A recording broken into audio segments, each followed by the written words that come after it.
Hey there, it's Clay with modernlove.life, and in this video, we're going to be talking about 6 signs that your ex regrets losing you. I think a lot of times people do want to have their ex regret losing them because obviously it means that their ex cares. Obviously it means that their ex, may in some ways want to get back together. But many times it's also driven by this competitive desire that a lot of people have after a breakup. With their ex, it's like which one of us seems like we got the better deal here, which one of us is going to move on faster, which one of us is going to be worse off without the other one, and all that sort of stuff. I don't really agree with this whole competitive thing.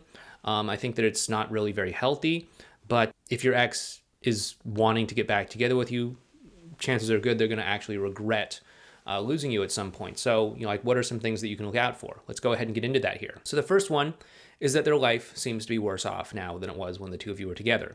Now, of course, being worse off is subjective. What someone sees as worse off might be what someone sees as better off. What someone sees as better off might be what someone else sees as worse off. But you know them, you know their personality, and you know what probably they enjoyed, what would be a win, what would be a loss for them, and all that sort of stuff.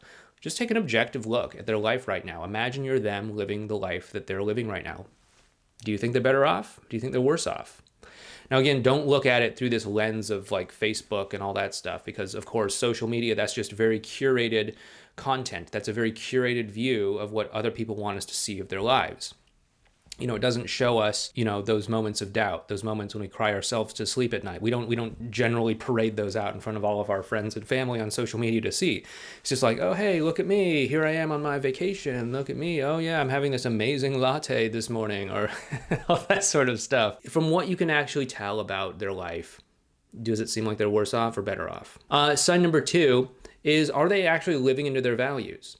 Kind of building off of that, you probably know them and their personality and what's important to them about life. Are they living into their values right now? If they are, then chances are they're actually probably doing pretty well.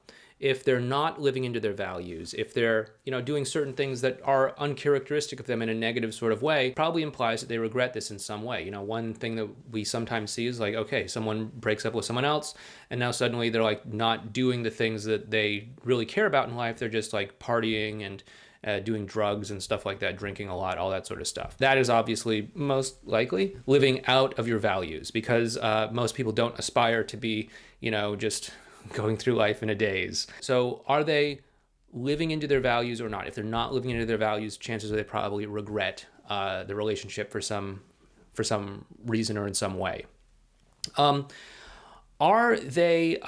you living into your values? Second of all, a lot of this, up till now has been about them, but of course you, are a major factor in whether or not they're going to regret breaking up with you, or whether or not they're going to look at you and say like, wow, I really missed the boat on that one. And if you're living into your own values, then that is a good sign that, hey, they probably, regret this in some way.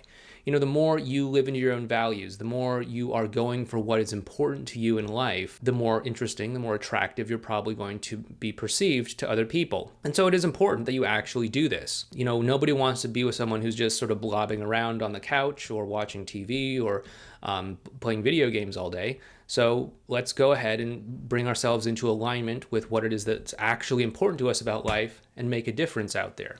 Yeah, I know we're all still picking ourselves up after a crazy year and a half of life and pandemics and all that stuff, but still, you can find something to do that allows you to live into whatever your values are. And if you do this, this is going to make you immeasurably more interesting, attractive, and desirable to not just your ex, but really to anyone. The fourth thing is, are you putting effort into succeeding in what you want in life? Of course, your values are one thing, but like, how is that expressed in your life? Is that maybe your career? Is that maybe certain aspects of your life that are important to you, such as maybe like buying a home, getting healthy, making friends, whatever it might be? Are you putting effort into that to truly thrive and succeed in your life?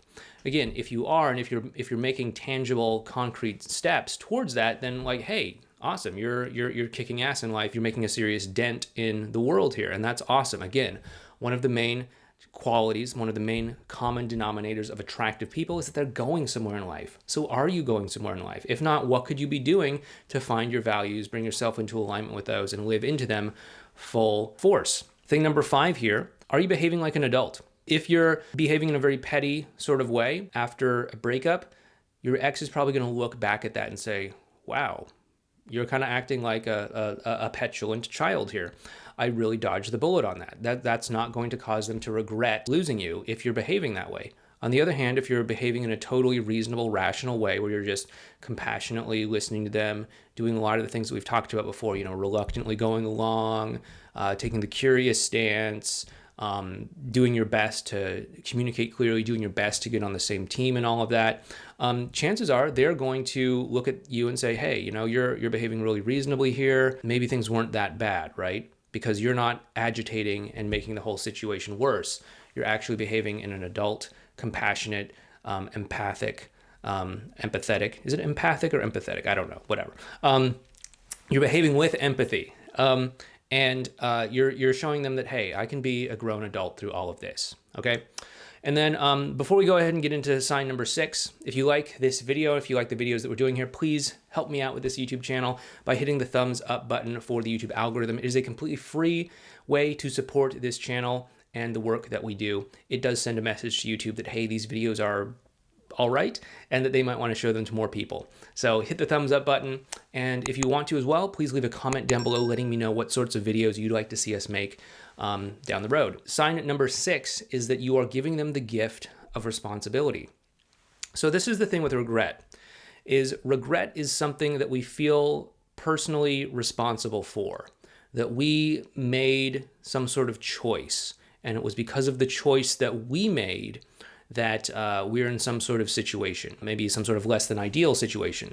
And if your ex is going to regret losing you, they need to feel some sort of sense of responsibility. Okay. Now it's easy to point at our partner. It's easy to point at someone else and say, yeah, we're not in a relationship because you cheated on me, because you lied, because you're a dirtbag, because you're this way or that way. And that's not taking responsibility.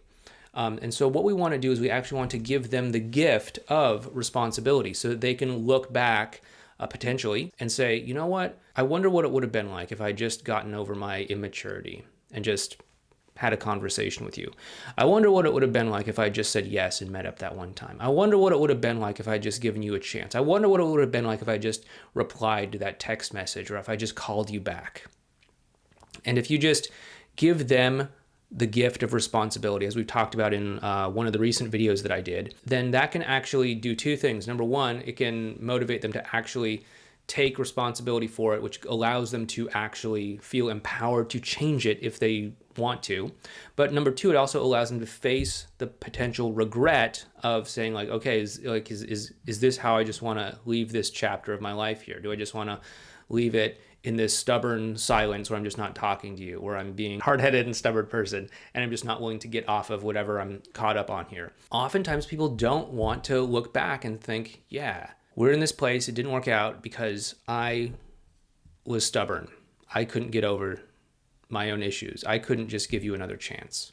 And if you let them actually face that consequence through one of the strategies we talk about called one-way spikes, then you give them the gift of responsibility, and that can be a very powerful motivator for allowing the two of you to clear a path for getting back together again. Anyway, if you do want to learn more about one-way spikes and a lot of the other communication stuff that we do talk about inside of our communication course called Effortless Connection, please feel free to check out modernlove.life/EC.